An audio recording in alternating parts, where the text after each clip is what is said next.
ditanya juga kan kita berapa CT-nya gitu, nggak ngerti saya CT. Iya.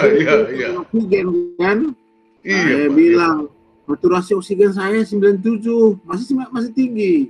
Saturasi Setuju, masih bagus tuh tinggi. 97. Ketawa dia, bukan saturasi yang saya tanya Pak, itu CT katanya. Wah, kita nggak ngerti ya. Nah, oke Pak, kata direktur rumah sakitnya itu, ada dokternya, ini dia tanyalah dengan Siloam Karawaci sana, akhirnya dikirim ke saya, di WA kan, Pak, ini CT-nya, nah, CT Trokudu 12, saya 16.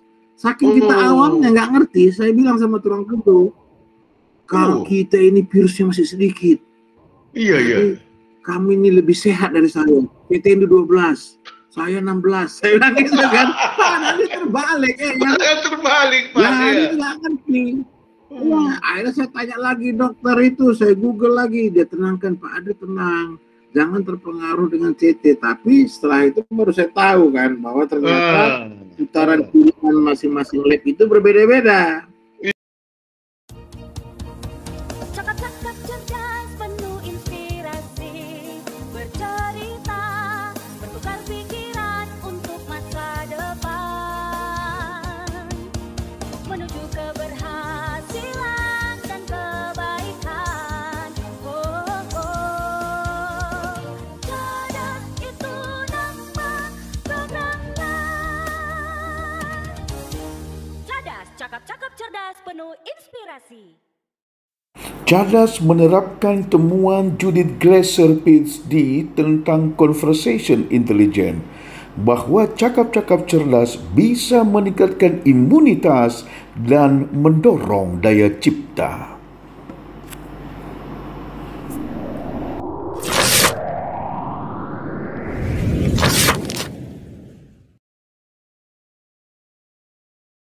Pokoknya kita bicara tentang berbuat kebaikan. Analgin Ginting sebagai obor penerang orang Karo untuk bisa lebih terang kepada semua kita ini.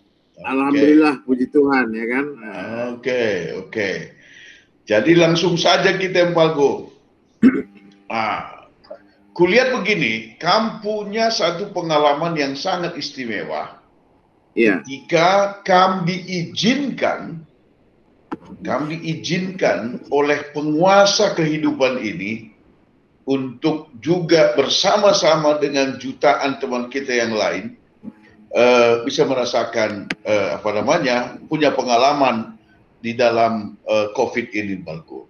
Bisa kamu ceritakan bagaimana awal mulanya menurutmu kamu bisa kena itu dan apa yang kamu lakukan dalam proses penyembuhannya serta apa nanti yang bisa kamu sharekan supaya pengalamanmu ini semacam moment of truth, pembelajaran ataupun ucapan syukur bagi kita semua. Silakan. Baik, bujur melala, Man Bandu, memang COVID ini adalah sesuatu yang menakutkan bagi kita. Saya percaya kepada takdir Tuhan dan juga memang kami sekeluarga dan seluruh karyawan saya di kantor, kita memang benar-benar menjaga dengan protokol kesehatan. Dan kita mulai dari memakai masker, mencuci tangan, dan juga kita menjaga jarak.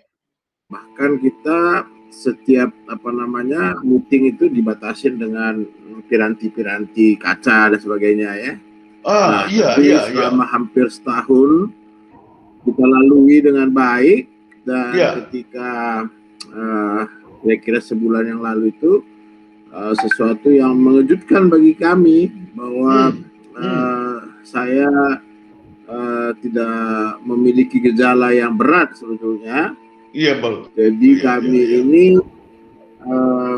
di Jakarta saya ada meeting dan saya memang biasanya kalau ketemu dengan direksi perbankan ataupun siapapun, kami ada kode etik untuk melakukan tes PCR swab ya, tes swab antigen dulu supaya memang memastikan kondisi masing-masing ini sehat. Nah, Iya, iya. pada hari Selasa itu saya memang ada mau bertemu di hari Rabu. Nah, di situ Iya. saya hanya gejala flu ringan gitu ya, dan Iya. setelah kami lakukan tes di Siloam Karawaci, dan saya Karawaci. meeting di dekat situ. Oh. Ya, saya mendapatkan hasil itu benar-benar terkejut. Jadi ketika Tulang Kundu telepon itu, jadi saya benar-benar shock ya mendapatkan bahwa hasilnya positif itu, shock, dan langsung saya lakukan juga tes PCR supaya kita lebih tahu hasilnya kan, tes PCR. Nah, disitulah diuji keimanan seseorang. Iya, betul. Jadi setegar-tegarnya kita sebagai manusia, saya tidak bisa menahan bagaimana perasaan saya, dan saya langsung berdoa kepada Tuhan, ya Tuhan, kenapa bisa gitu. Jadi memang itu pertanyaan manusiawi bagi siapapun yang kena COVID ini. Adalah sesuatu yang menakutkan ya, bagaikan teror ya kan, teror bahwa kita tidak tahu apa yang terjadi dan kenapa bisa. Nah, jadi padahal kamu udah menjaga benar, bukan? Saya ketika tes sudah betul-betul, bahkan kita berjemur ya kan, berolahraga. Makanannya juga kita makan yang tertib ya kan. Jadi baru selanjutnya memang konteks virus ini dia tidak memandang ini kan mungkin saja ya kita lengah dalam seketika ya, dalam sekian detik gitu bisa, dan kondisi tubuh kita lagi lemah, membuat kita bisa menjadi terpukul gitu ya kan, bahwa karena begini, bahwa COVID-19 ini kan virus. Bahwa kita tahu secara teori ada 870 lebih virus yang berada di udara ini. 870 lebih. Ini 870 virus, bakteri, kuman dan sebagainya itu yang beredar di udara. Tetapi kan seperti kita ketahui bahwa menurut WHO bahwa virus COVID ini dia tidak melalui penularan di udara, berbeda dengan TBC. Benar. Jadi dia melalui media inang itu, seperti misalnya melalui beberapa proses dia ini. Nah, ada medianya lah ya. Ada media melalui tangan, itu masuk ke mulut, ke hidung ataupun ke mata. Itu kan secara teori kedokterannya ya kan. Menurut WHO bahwa lebih berbahaya TBC daripada COVID ini. Tetapi yang lebih dari itu adalah karena begitu kita kena COVID ini, maka dia akan menyerang secara cepat. Itu paru-paru, ya kan? Jadi paru-paru, dan dia akan bergerak cepat, apalagi faktor usia dan faktor komorbid. Nah, kalau usia masih setengah bahaya, oke lah, masih di batas aman. Tapi kan saya ada komorbid jantung ya, dan tinggi, dan juga ya kita takut sekali itu. Jadi memang saya melihat bahwa COVID ini, karena juga begini, kita sering mendengar saudara kita ya, termasuk kan dulu sahabat saya Ketua Mudraman kan. Benar, Ketua Mudraman masih berbicara malam kayak begini gitu loh. Pak. Masih kita tenanglah dan sebagainya. Tapi itu sangat cepat kan. Banyak lagi saudara-saudara saya, teman-teman yang memang dari sisi takdir kita percaya itu takdir Tuhan.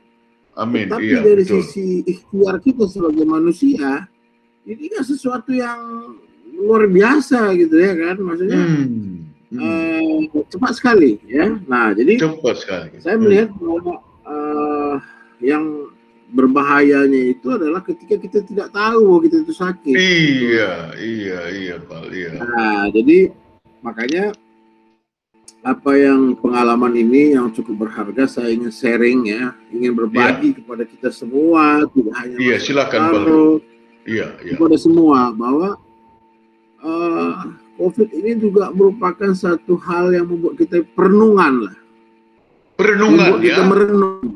Betul Pak, Perenungan, betul sekali.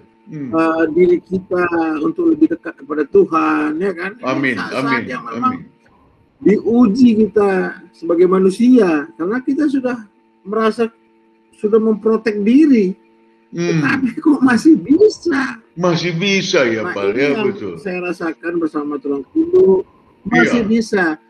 Kalau ya ini bahasa orang yang galau ya sebetulnya, itu halu kita berpikirnya. Bahwa seakan-akan malaikat penjemput itu sudah dekat. Ya, Sudah kan, dekat. Ada perasaan seperti itu ya Pak ya?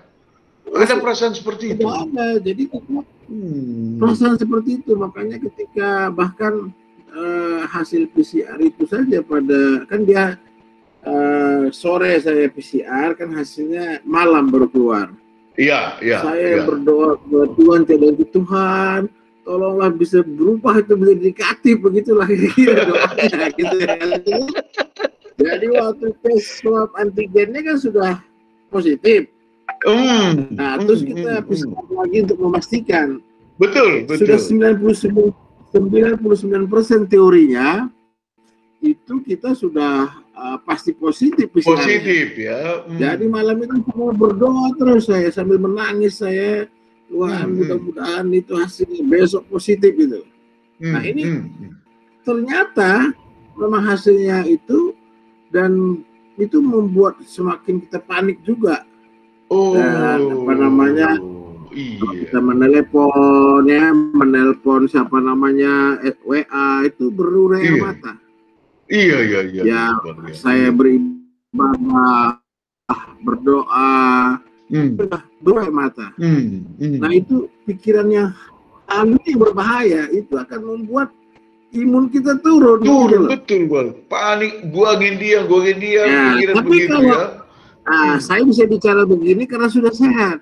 Iya Pak. Tapi kalau pada saat sakit itu tidak bisa cerita. Tapi yang pasti bahwa COVID ini bukan aib. Iya betul, itu benar, betul. Bukan. Jadi harus diinformasikan, harus diberitahu kepada semua kita bahwa saya positif COVID, supaya orang lain juga bisa kita lindungi. Iya, benar. Jangan kita tidak mengaku, itu bahaya. Iya. Lebih baik kita mengaku bahwa kita kena COVID, tapi pada saat saya nangis, saya telepon sahabat-sahabat saya, bahwa akhirnya sahabat-sahabat saya bilang ini bukan COVID. Nah kebetulan saya sama Tulang Kundu ini lagi di Jakarta. Iya. Nah dan dia berada di sebuah tempat di Jakarta itu, ada memang hotel dia ya, residen. Nah kita berada di lantai 21 itu hanya memandang kaca saja keluar. Iya. Di sini juga saya informasikan bahwa kita harus banyak bercerita seperti ini.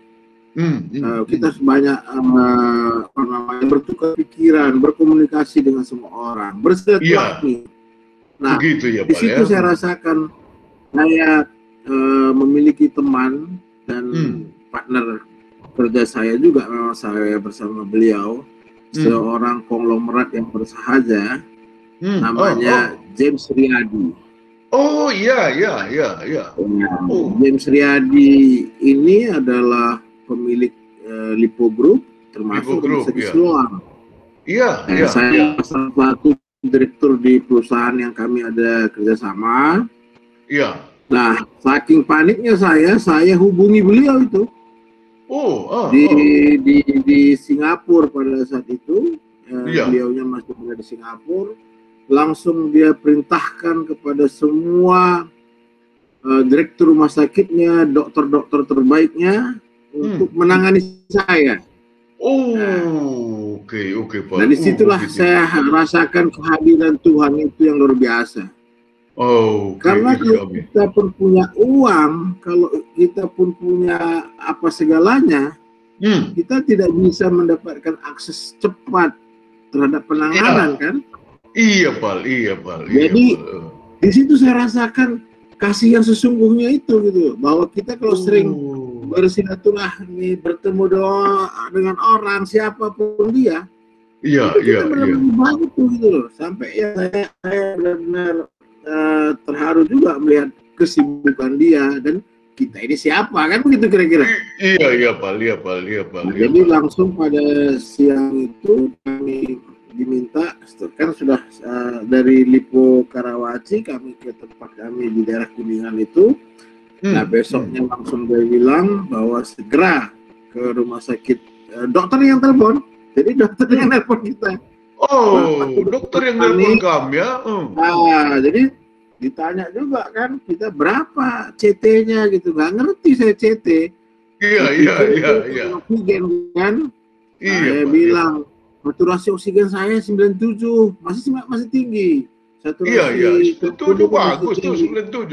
Ketawa dia, bukan saturasi yang saya tanya Pak, itu CT katanya. Wah, kita nggak ngerti ya. Nah, oke Pak, kata direktur rumah sakitnya itu, ada dokternya, ini dia tanyalah dengan Siloam Karawaci sana, akhirnya dikirim ke saya, di WA kan, Pak, ini CT-nya, nah, CT Tronkulu 12, saya 16. Saking kita awamnya nggak ngerti, saya bilang sama Tronkulu, kalau kita ini virusnya masih sedikit, Iya. Kami ini lebih sehat dari saya. CT ini 12, saya 16. Saya bilang gitu kan. Pak, nanti terbalik ya.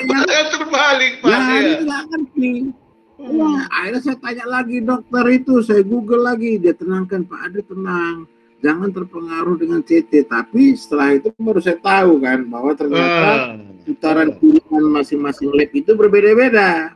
Iya Pak. Di rumah sakit ada 36, ada 40 kan gitu kan. Betul. Diputarlah itu yang gojrok di hidung itu sama di tenggorokan itu, kira-kira gitu. Iya. Semakin cepat dia nemu, maka semakin banyak virusnya. Iya, benar. Semakin lama dia ketemu, berarti virusnya masih sedikit. Kira-kira gitu. Sedikit, betul. Akhirnya Pak James bilang, nah jadi saya ini dia ngomong itu bahwa saya mau bacakan kan, bahwa dia bilang gini kan, bahwa Adri tenang, Ibu tenang, saya akan segera koordinasikan. Jadi langkah pertama yang dilakukan, segera saya ke rumah sakit. Ya kebetulan rumah sakit, saya berpromosi, kebetulan rumah sakit Siloam kan. Iya. Siloam Kebun Jeruk yang terdekat pada waktu itu, dia langsung informasikan bahwa ada penanganan yang memang harus dilakukan. Pertama itu katanya, segera lakukan screening C19.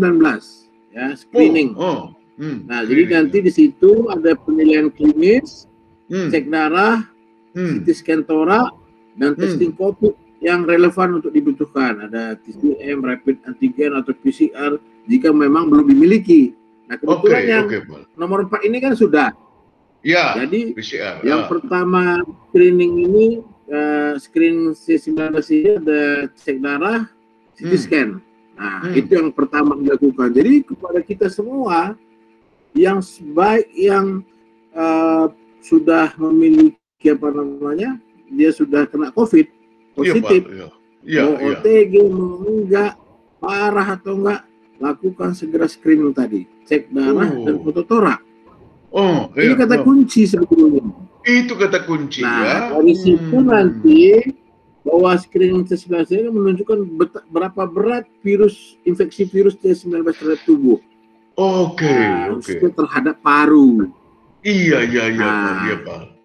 Jadi kalau paru kita ini masih aman, ya kita berdoa kepada Tuhan, ini kemungkinan besar selamat masih lebih tinggi. Tapi kalau parunya sudah rendam dia, nah ini yang agak berat kata Pak James itu. Nah jadi nanti hasil screening ini juga yang tadi cek darah, foto torak dan semua hasil dari antigen apa segala itu akan menentukan obat-obat yang dibutuhkan. Nah, perawatan yang dibutuhkan dan apakah memungkinkan pasien isolasi mandiri karena klinis tanpa gejala atau gejala ringan dan tanpa komorbid. Itu boleh isolasi. Ya, tapi kalau ada komorbid, hati-hati kita. Nah, jadi setelah itu Pak James bilang lagi bahwa seringkali tidak ada gejala ringan, namun virus sudah menyerang di dalam tubuh kita. Nah, itu dia, Pak. Itu yang paling berbahaya ya. Itu yang paling berbahaya. Jadi kita merasa, aduh, nggak ada apa-apa, nggak ada apa-apa gitu. Nah, itu ternyata kalau tidak di screening tadi, ternyata sudah makan dalam. Ini yang banyak lewat. Betul. Iya, Pak. Betul, Pak. Takdir ada tangan Tuhan. Betul kita sekali. harus memiliki ikhtiar, usaha kita. Nah, sampai saya juga bilang, Pak Jem yang luar biasa, saya terharu Pak, saya bilang. Jadi saya sudah lakukan, Pak lakukan, terima kasih Pak. Nah ini bahwa kita harus berterima kasih. Iya Pak, pada semua orang bahwa ternyata hubungan itu, komunikasi itu yang utama. Jadi uang tidak segalanya. Iya. Nah, Impalku, Siti lebih. Ini supaya pembelajarannya bisa kita pakai. Jadi sebelum kamu lanjutkan, begitu kita positif, misalnya melalui PCR, itu gak usah lagi ditunggu apapun, sekalipun gejala tidak ada. Penting sekali melakukan screening C19 tadi. Apakah begitu saran Impalku? Betul sekali. Itu sarannya Pak James Riyadi dan itu dipraktekkan semua di rumah sakitnya beliau. Jadi screening itu cek darah, foto CT scan torak. Iya, CT scan torak, betul. Ya, dan tidak mahal kok. Tidak mahal itu yang sering orang lupa. Memang ya betul. Kos memang ya. Jadi itu lebih baik di awal kita ketahui supaya dia tahu apa obatnya. Walaupun virus ini belum ada obatnya. Tapi kadar misalnya antivirusnya, terus juga vitaminnya ataupun semua bisa dia kondisikan, antibiotiknya misalnya kan. Betul. Karena masa inkubasinya ini selama 5 hari.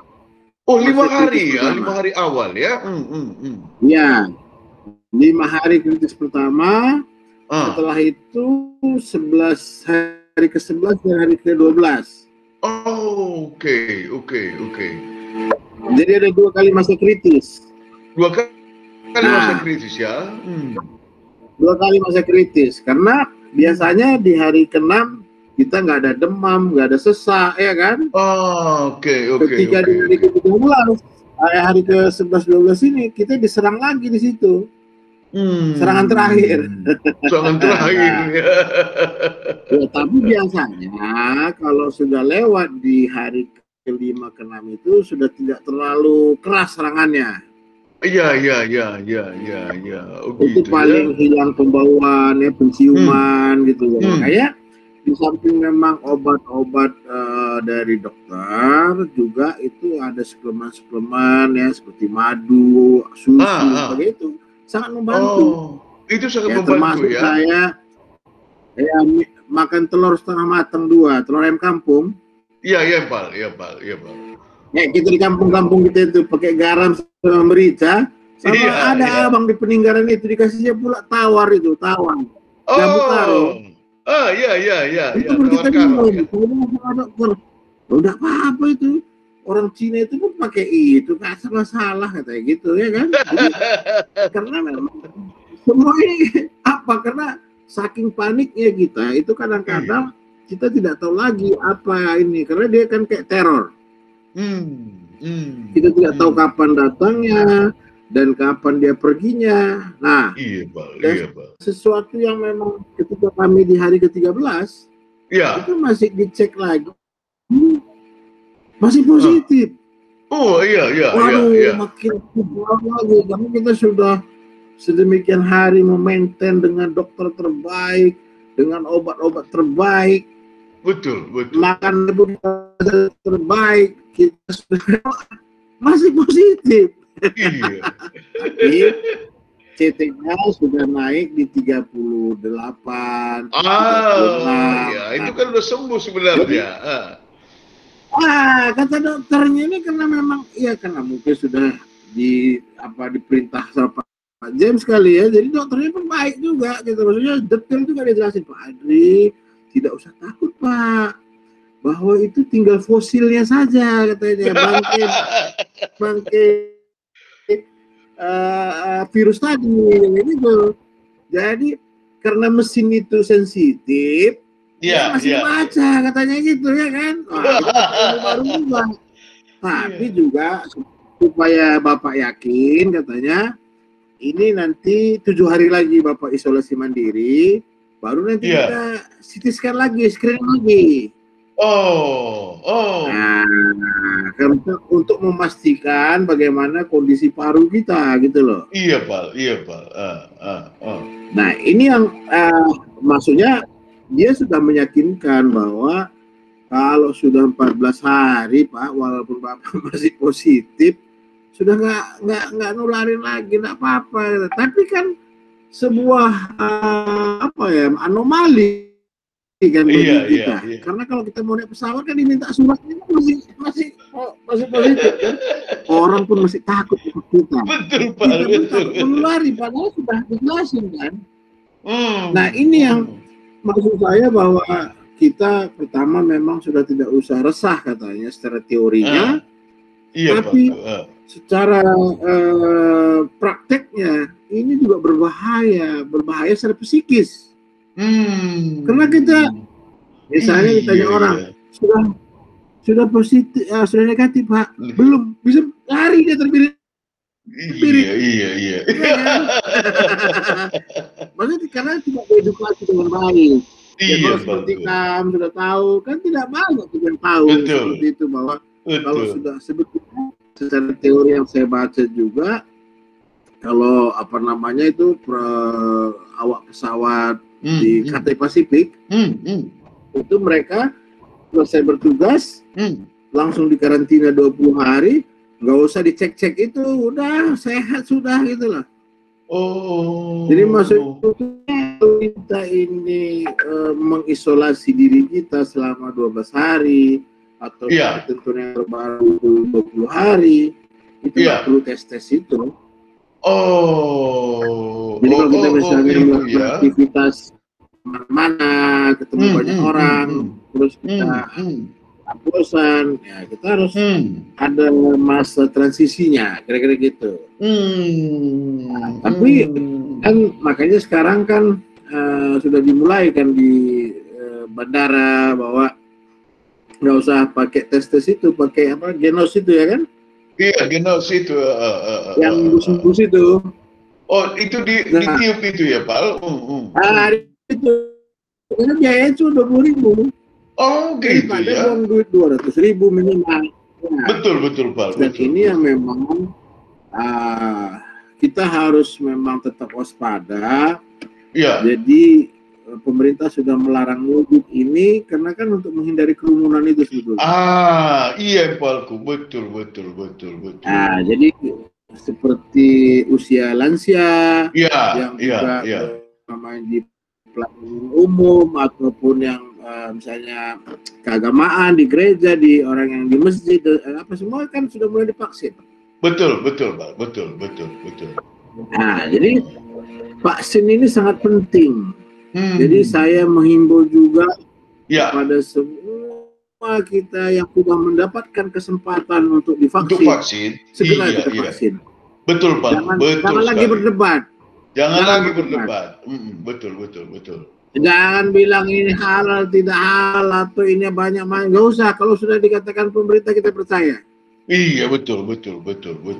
Ya, jadi kalau dalam agama Islam ini pun kalau untuk obat, babi pun bisa dimakan ya kan? Oh, begitu Balku. Kalau itu untuk obat ya. Makanya jangan kita lagi berdebat itu dari macam-macam, banyak orang kan fanatik. Ya, perlu. Iya Balku. Jadi memvaksin diri kita kalau ada kesempatan ini segera. Karena kalau bagi kami yang sudah alumni sudah ada ininya, sudah ada apa namanya? Imunnya lah gitu ya. Ya, jadi herd immunity namanya ya kan? Herd immunity. Herd immunity ini ya sebetulnya ketika kami tes sama tulang itu sudah sangat bagus, sudah 250 udah nendang dia kan. Iya, udah nendang dia. Itu hati-hati kita karena bisa menjadi carrier. Betul, Pak. Saya ketemu sama orang sakit misalnya, saya nggak mungkin lagi kena secara teorinya, ya mungkin ada beberapa pasien yang kena secara teorinya nggak mungkin kena, tapi virusnya ada di sini di tubuh kita. Nah, ketemu orang yang lemah, belum vaksin, dia kan begitu. Itu dia, makanya kalau di Australia sekarang sudah mulai ya beberapa tempat udah nggak pakai masker ya. Betul. Amerika juga begitu karena proses vaksinnya kan sudah sedemikian cepat. Nah, jadi kata kunci sebetulnya adalah ketika kita sudah kena COVID tadi, harus dilakukan pertama itu screening tadi ya. Screening ya. Yang kedua kita harus isolasi. Kalau parah itu isolasi mandiri juga cukup ya kan. Kalau pakai di rumah sakit atau di tempat yang ditentukan. Nah, kalau sudah itu saya yakin memang kita bisa sembuh gitu loh. Oke. Tentunya sambil kita juga berdoa ya kan bahwa dan lagi Pal, bahwa ada hal saya rasakan kita sebagai orang Karo ini bahwa kami sama Turang Kudu ini memang kami pertama kan belum diberitahu kepada keluarga. Tapi lama-lama kan orang mungkin udah mulai bertanya kan, saya juga sudah mulai cari perhatian juga, karena kita butuh perhatian. Jadi udah kayak anak-anak juga. Nah, betul. Yang saya rasakan di orang Karo ini mengirim di samping doa, ngirim makanan. Mengirim makanan dari segala penjuru. Endalah gulai lemang-lemang, endah rendang, endah tauco, endah emas dari semua saudara-saudara. Jadi kita pun rasanya kayak gimana gitu. Makanya pernah saya bikin tulisan itu, orang Karo ini kan satu pertanyaannya, mau keman? Iya benar. Ya kan? Nah, itu pertanyaan makan. Yang kedua, kalaupun orang Karo menjenguk orang sakit, itu selalu membawa makanan kan? Betul sekali, betul. Terus makanya sering saya sindir orang Karo ini bahwa kita sangat sakit maka beri dua tema gitu kan aku sehat ya kan? Tapi orang Karo ini juga bilang meput dengan nyaman kata gitu kan? Put pernah dengar Kak aku. Pernah dengar teman Anda si gule maminah Anda kata gitu kan? Lu pahalin. Dekat dengar kata gitu kan? Terus kalau misalnya disimpun lagi, ngumpul ilan naik tenaman, ate manok dah pengen muntah. Iya lo neng dekai kayak gitu. Jadi makanya saya walaupun sakit itu selalu prinsip saya makan. Saya pala-palai makan. Makan saja, hati bahagia ceria makan. Itu kata kunci orang Karo. Teman yang dekat kayak gitu.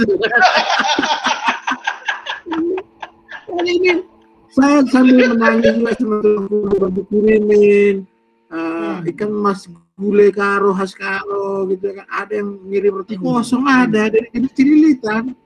Ada teh susu. Betul.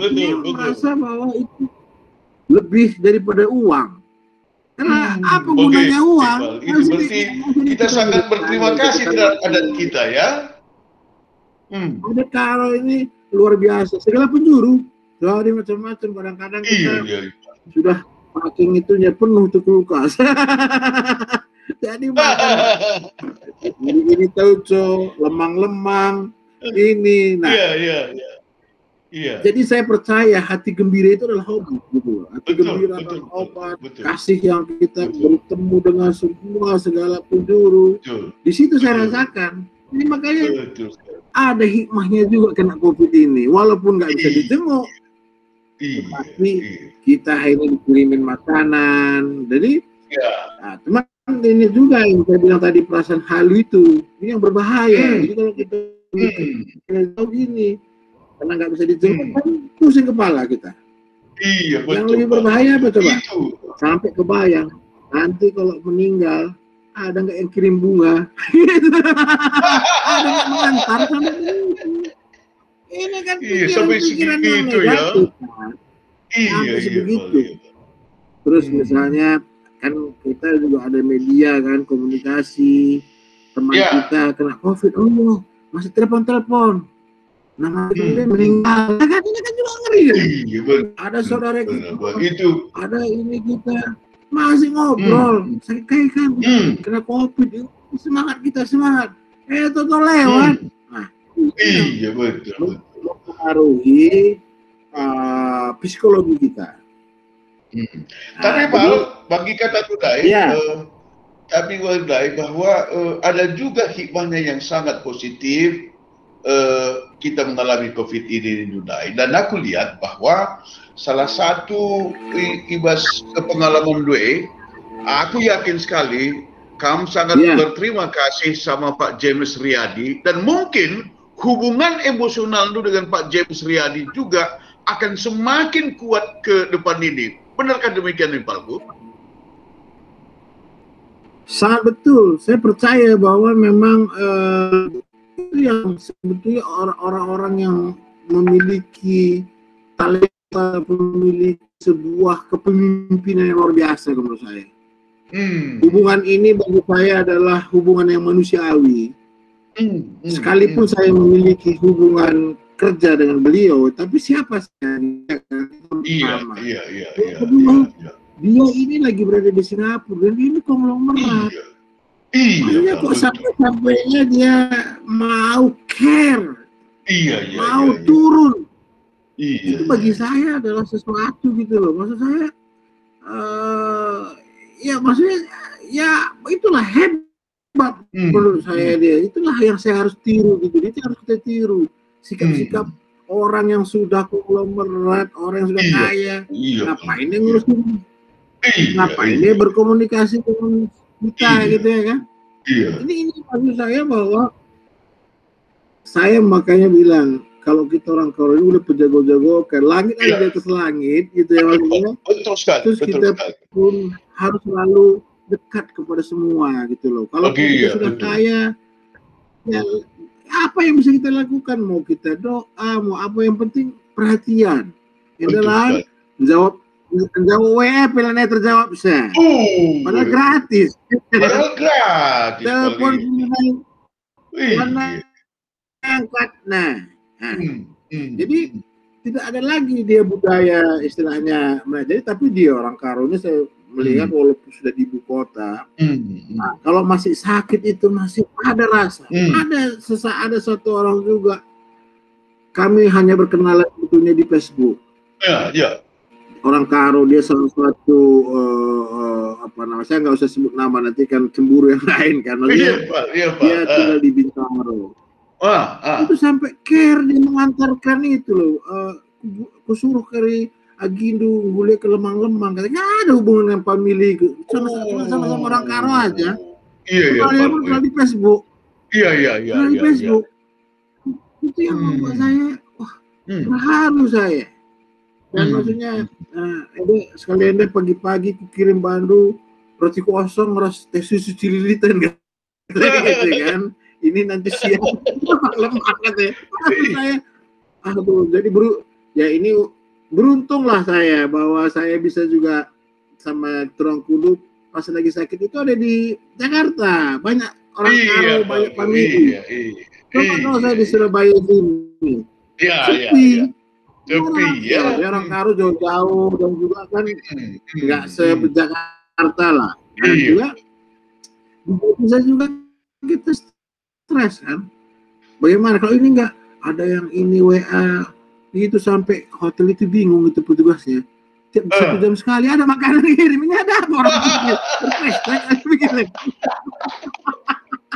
Ini luar biasa. Kok tiap jam ada yang Iya. kirim Pak di dalam dari. Ada yang kirim kan. Itu mau family dekat, mau family jauh, sampai yang nggak kenal pun. Iya yang paling. Nggak lah sebelum sahabat. Jadi saya merasa terima kasih Tuhan. Saya bilang bahwa ini sungguh luar biasa. Maka saya sebelum kita tutup ini sebetulnya ada surat yang saya mau bacakan, yang saya tulis sebelum saya kena COVID. Ya. Oh iya, silakan Pak. Suratku untuk sahabat yang selalu ulang-ulang membacanya. Aku sebetulnya manusia yang tidak pernah takut, tetapi kali ini aku tidak bisa membohongi hati kecilku tentang COVID-19 ini adalah sebagai sebuah pandemi yang tidak tampak oleh mata, virus corona. Wabah COVID-19 adalah ujian kemanusiaan kita. Namun sisi lainnya, ini pun adalah kesempatan untuk merenungkan perubahan yang dapat kita buat untuk keberlanjutan kita sebagai manusia, untuk kita hidup di muka bumi. Aku mengutip karya Nicola Porpora berjudul The Frontiers yang muncul di tengah wabah peperangan dan kelaparan yang melanda di Eropa. Dari kedalaman hati, aku memanggilmu Tuhan pada momen yang penuh teror ini. Mari saling menopang dan saling menguatkan, Pak. Jadi beginilah tulisan yang selalu saya tulis, bahwa saatnya kita diuji oleh Tuhan. Kita tidak boleh sombong, kita tidak boleh juga bermain-main dengan situasi pandemi ini. Amin. Dan ini penting untuk kita ketahui bahwa kalau ada orang bilang ini, kita nggak usah berdebat lagi.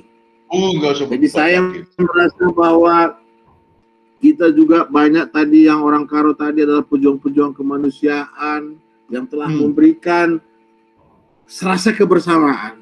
Ini penting. Jadi memang kesehatan itu penting dan kita harus berani. Kalau semua kepada orang Karo yang berada di Jakarta dan dimanapun yang sudah mendapat kesempatan untuk vaksin, segera lakukan vaksin dan tetap melaksanakan protokol kesehatan sampai nanti ada aba-abanya. Mari kita pakai masker, rajin cuci tangan pakai sabun dan jaga jarak. Jangan lupa. Iya. Luar biasa. Ini satu kesaksian yang sangat luar biasa dan sangat berguna, dan kita ini harus sebarkan sebanyak-banyaknya berita yang kesaksian itu Impalku. Itu ada persahabatan yang sangat luar biasa yang kamu alami, ada ketahanan, ada keceriaan, ada pembuktian terhadap indahnya adat kita Kalak Karo ini Impalku. Seperti kami bilang tadi, tiap jam mengirim makanan, padahal labo prasitanda, labo sebelah Jaba Pejumata. Tapi begitu mendengarkan orang Karo, langsung bikin seperti itu. Aku pun jadi bangga sekali jadi orang Karo Ipalku. Lebih bangga lagi aku bersama kamu. Bujur melala Ipalku. Bujur melala. Sampai jumpa di dalam kesempatan. Jaga kesehatan. Impalku Analgin Ginting sebagai penerang lentera untuk orang Karo. Salam sukses. Salam sukses Palku. Salam sukses. Berjua-jua. My God bless you. Dan God bless you too. Salam Paskah untuk besok hari. Terima kasih Palku. Terima kasih. Jadi kita pun sama-sama, kita sebagai orang Karo, mari membangun negeri, membangun bangsa, Bhinneka Tunggal Ika, Pijar Podi. Kita keringan. Betul Palku. Udah. Bujur, Bang. Bujur. Ya.